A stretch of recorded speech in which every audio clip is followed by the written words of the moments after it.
5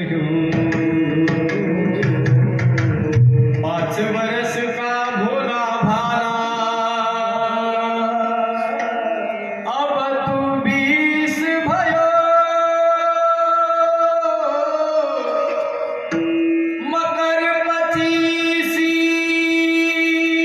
माया कर, देश विदेश गयो पर तूने कृष्ण कहो जन्म तेरा बातों में बीत गयो, कबहू न कृष्ण कहो। गप्पा मारण्यामध्ये माणसाचं आयुष्य निघून जातं सज्जन हो, आलेला दिवस कधी निघून जातोय माणसाला कळत नाही। एक एक एक एक घडी माणसाची पुढे निघून चाललेली आहे। ज्ञानोबा म्हणतात माणूस हे सगळं आयुष्य आपल्या डोळ्यानं जात असताना पाहतोय। कशामुळे चाललंय हे सगळं? आज काहीतरी वेगळी दिवस, आजचा दिवस निघालाय, आजच्या दिवसाच्या काही वेगळ्या काहीतरी आशा आहे। आज हे करायचंय, उद्या ते करायचंय, परवा टार्गेट प्रत्येकानं सेट करून ठेवलेलं आहे। वर्षाचं टार्गेट आहे, कोणाचं 10 वर्षाचं टार्गेट आहे, कोणाचं 25 वर्षाचं आहे, कोणाचं 100 वर्षाचं टार्गेट आहे। 5 वर्ष तर खेळण्यामध्ये निघून जातात। 5 वर्षापर्यंत काही कळत नाही, परत 15 वर्षापर्यंत मधले 10 वर्ष खेळण्या बागडण्यामध्ये निघून जातात। 20 वर्षाचा झाला तर पुन्हा माया जोडी तूने लाख करोडी, वृथा जन्म गयो रे। माया, धन पैसा जमा करण्यामध्ये लाख करोड, फक्त आपण कागदोपत्री त्या एक छोटस पुस्तक हातात देऊन टाकलं त्या बँकवाल्यांनी आणि झालो आपण त्याचे मालक। तुम्ही एवढ्या करोडचे मालक, तुम्ही तेवढ्या करोडचे मालक, आणि याच्यामध्येच हे सगळं तारुण्य ही जवानी संपून टाकतो आपण। आणि त्याच्यासाठी खऱ्या अर्थानं माणसाला वाटते पैसा मिळवणं, पैसा कमवणं, श्रीमंत होणं हेच आमच्या जीवनाचं ध्येय आहे। परंतु एक लक्षात घ्या सज्जन हो, हे सगळं कोण करायला लावते? ही आशा आहे। तृष्णा ही सर्व पापिष्ठा, नित्योद्वेग करी स्मृता, अधर्म बहुला चैव घोरा पापानुबंधिनी, या दुस्तेजा दुर्मतिभिर या न जिर्यति जिर्यतः, योऽसौ प्राणान्तिको रोगस्तां तृष्णां त्यजतः सुखम।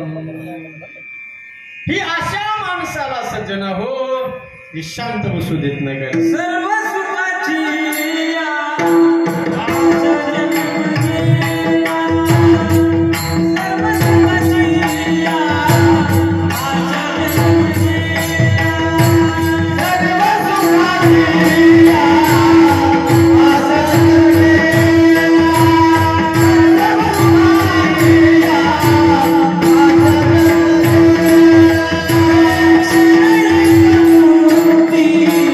यत्न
आशेवर केवळ माणसं जगतात. सुरुवातीला काहीच नसतं, त्यावेळेला असं वाटतं कमीत कमी बरं त्यांना ग्रामपंचायतचा मेंबर जरी झालो तरी खूप झालं. ग्रामपंचायतचा सदस्य बनतो तेवढ्यावर थांबत नाही. पुन्हा म्हणतात आपल्यात काय कमी आहे का?